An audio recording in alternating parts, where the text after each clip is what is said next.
Hello everybody, it's Darren White. I'm the Warden of Dufferin County, back here again with you for the March County Council update.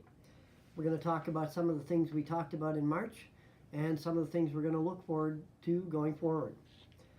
The first thing I'd like to talk about is County Council is about to undertake a strategic plan renewal as our old one is sort of expiring at this point. We'll be looking at that over the next couple of months. There'll be lots of engagement sessions for stakeholders, and we hope to have a new county strategic plan likely by the end of the summer. So at our most recent meeting, we had two delegations. The first one was from WSP. WSP are consultant planners to the county, and they came to talk to us about the growth plan for the Greater Golden Horseshoe and its renewal. It's a process that the government is undertaking consultation currently, and they came to update us on what they're doing on behalf of the County Council with regards to that plan. Our second presentation was from Headwaters Communities in Action. Headwaters Communities in Action, or HCIA, is a conglomeration of different community groups that take on things in Dufferin County.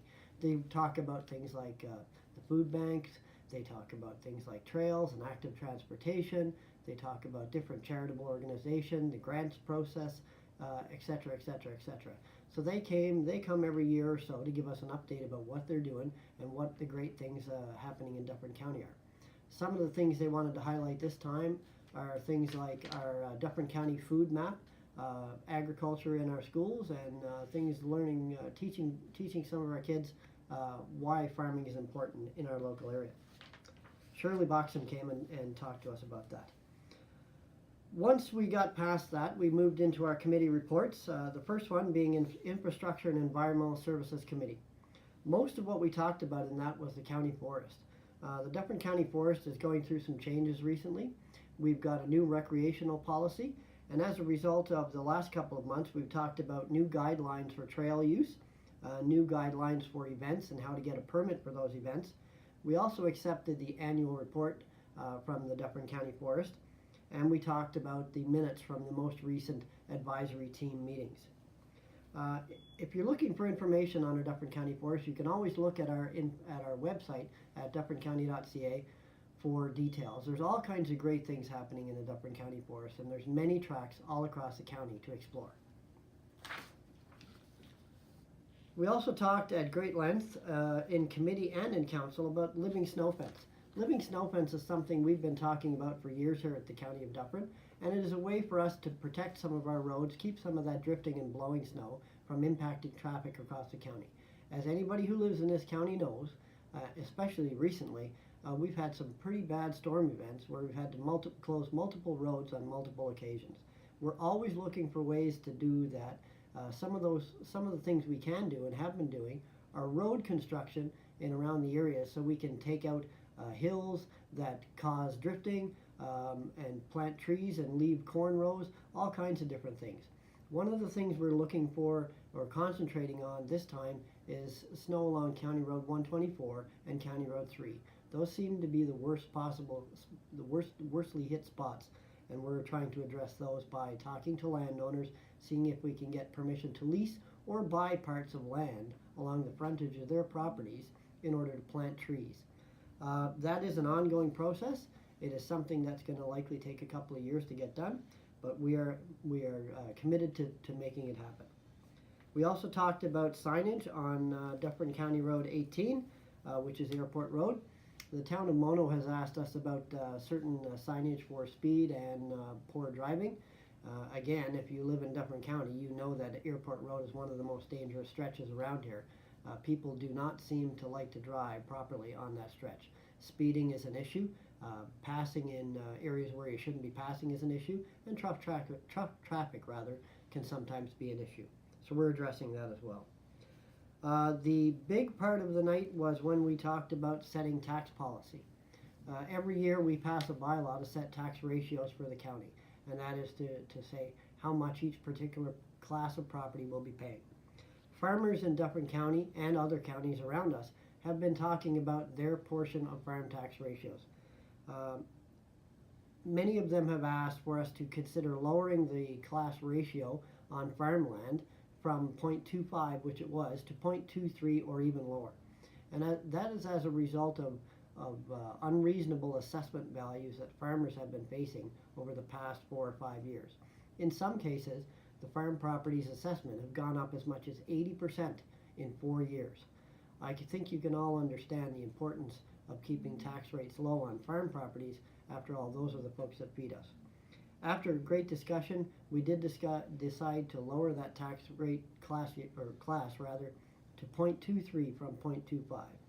The impact that will have on the budget is zero overall. It will just cause us to shift some tax burden from one class to another. In total, that adds up to be about $50,000 across the overall county. So while it doesn't seem like a lot for some, it does have some impact. We moved on then to general government services, and some of the points that we came out of general government services discussing were video recording of council. This was brought forward in a notice of motion by Councillor Creelman, the Deputy Mayor of Mono Township, a couple of months back. And what we've decided is council is going to look into using attempting to use the Orangeville Council Chamber because they're already set up to videotape council meetings. We're also going to look at ways we can address it here locally at our building or some other location within the county. We believe in being open and honest and transparent with the residents, and one way to do that is by video recording our meetings and showing people live or firsthand what exactly is happening. So that's something that's going to be yet to be determined. We'll be talking about that again later. We also talked about a Ministry of Understanding, or a Memorandum of Understanding rather, with the Ministry of Economic Development, Employment and Infrastructure. This has to do with space in our 55 Zina building. We lease space out here to a number of different courts. The Provincial Offences Court, Ministry of Attorney General through the Superior Courts, and we're having problems with finding appropriate court space all the time for folks. So what we're trying to do right now is we're trying to unify all the different leases we have with different operations into one lease, like one master lease. So we're currently working on a lease that will go month to month until we can get everybody in the same time period. After that, we talked about a transit station for Orangeville Transit, which will potentially be located over by the Edelbrock Center. We believe that this is a great location for this because that is our community services hub. It's probably a great place to put that station. Makes it easy for people to get there, especially people who can't afford a vehicle to drive themselves around. One of the problems that has created as a result of this potential location, however, is the Food Bank's community garden.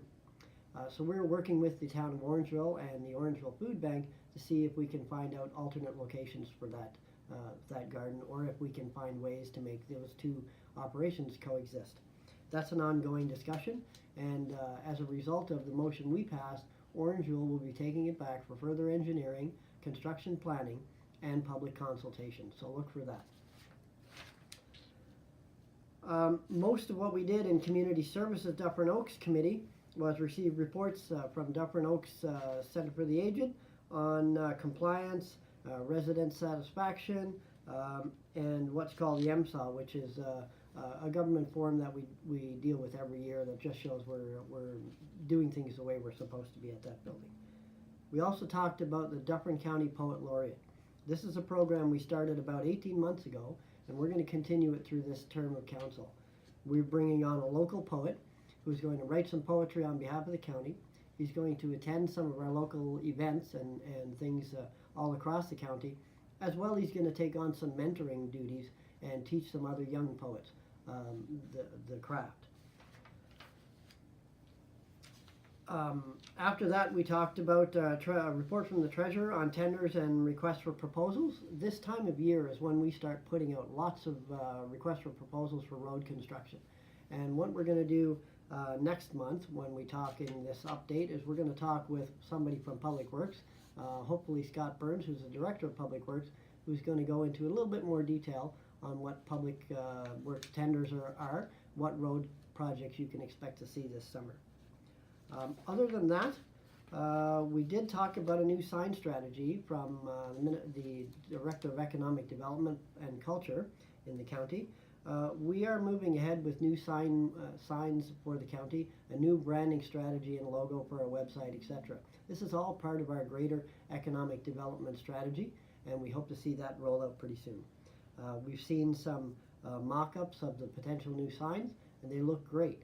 And we are working with all of our lower tier municipalities as well to sort of unify signs and wayfinding signs and historical markers, important locations, etc. as a part of that strategy. That was essentially the meeting that we had last week. A couple of other things I'm going to talk to you about. I just want to talk about flooding for a second. This time of the year, we've already experienced here in Dufferin County some flooding events, and with relatively hot temperatures coming this weekend in the area of 10-12 degrees, we expect the last of that snowpack to melt. We've already seen some road closures. We've already seen some washouts, even along Highway 10 corridor as well. And if you're looking for details on what you can do to protect yourself in the event of a flood, you can check out a video on flood preparedness on our YouTube channel. You can also check out the County of Dufferin website for hints and tips as well. So next month, as I say, we're going to talk to Scott Burns, who's the Director of Public Works. We're going to talk about upcoming road projects, the tendering process, and all kinds of great things like that. So until then, have a great week, and we'll see you again in April. Thank you very much.